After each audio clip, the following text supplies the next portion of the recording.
The uranium mining ETF URA was one of the top performing ETFs for the first quarter of 2017, gaining nearly 20%.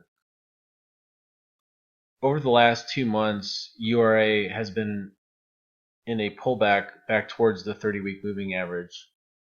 In this video, I want to go over some intermarket analysis and examine not only this pullback in the uranium miners, but what's going on across different markets, which could have an impact on the uranium mining sector. First, taking a look at the ETF for commodities, GCC, you can see that ever since the early part of 2016, this commodities ETF has been basically drifting sideways, and actually over the last few weeks has dipped back below the 30-week moving average.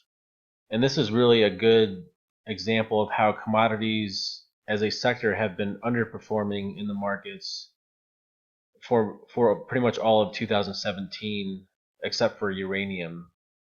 And you can see in this chart down here the relative performance of GCC to the S&P 500, and commodities continue to underperform stocks, and this downtrend has been in place for quite a period of time.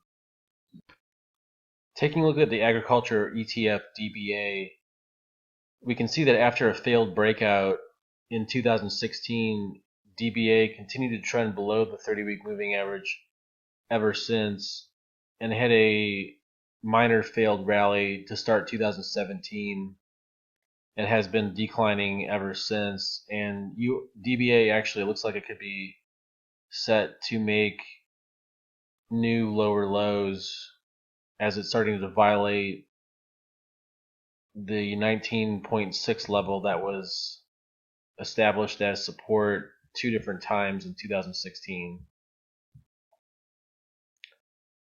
XLE, the energy ETF, had a strong rally in 2016, but since topping out in December 2016 has been going mostly downwards and is now retesting the moving averages once again in 2017. So this uptrend is under pressure, and it's left to be determined where the direction of this market once it leaves this kind of support area. And notice how the energy sector is underperforming the S&P 500 now.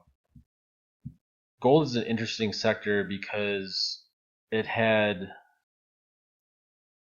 a kind of a Dr. Jekyll, Mr. Hyde performance in 2016, where it was super strong to start the year and then tapered off at the end of the year.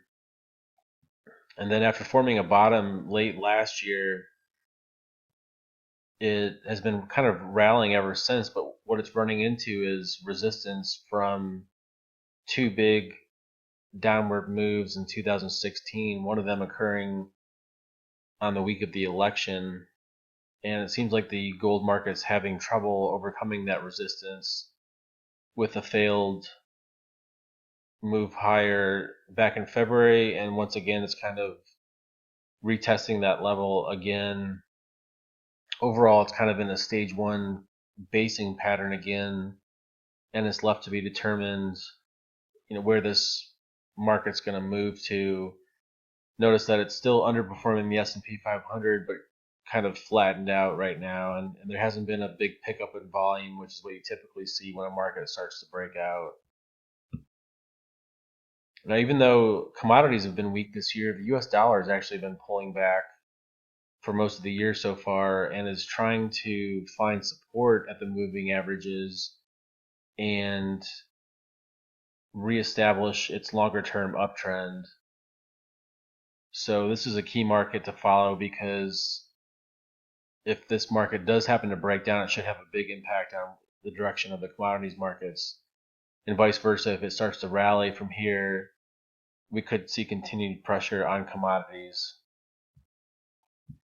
One thing I've noticed on the stage analysis screener is that stock market sectors have been weak for the last 6 weeks or so.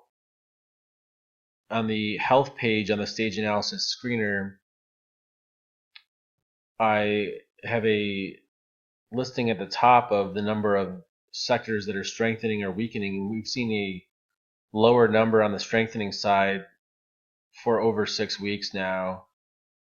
And that's also led to a lack of high quality breakouts on the watch list. Typically, what happens when the market is trending higher is that you see different groups of stocks and sectors that are stronger breaking out in unison, and really not seeing any of that right now in the markets, which is one of the reasons why the markets continue to grind sideways, because there's really no leadership in this market right now.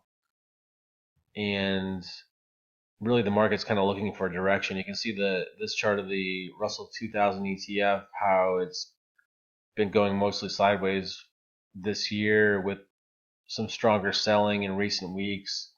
One thing to keep an eye on is the outperformance of small caps is kind of in jeopardy right now of breaking back below this ratio. And typically when small caps are underperforming, you see a lot weaker markets.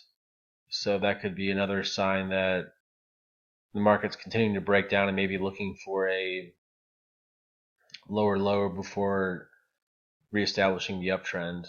Taking a look at some of the uranium mining stocks, what we've really seen since early 2017 is just a pullback in these stocks, but they've held above the 30-week moving average, which is a strong sign for a bull market. And especially since the commodities markets overall have been very weak.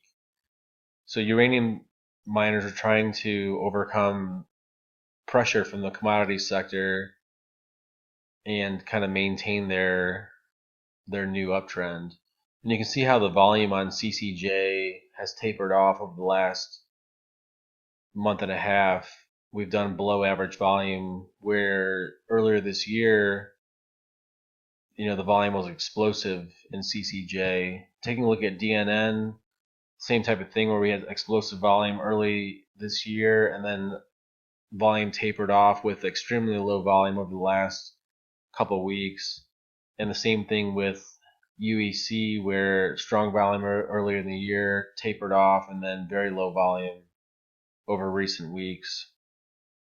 So overall, I think the near-term direction of the uranium miners will be greatly affected by what happens in a lot of different markets, including the commodities markets, the US dollar, and whether the stock market continues to be under pressure, or whether it can find a lower low before making, starting to make a new uptrend again. And one thing to keep in mind is that the first move out of a consolidation a lot of times is the opposite direction of the trend.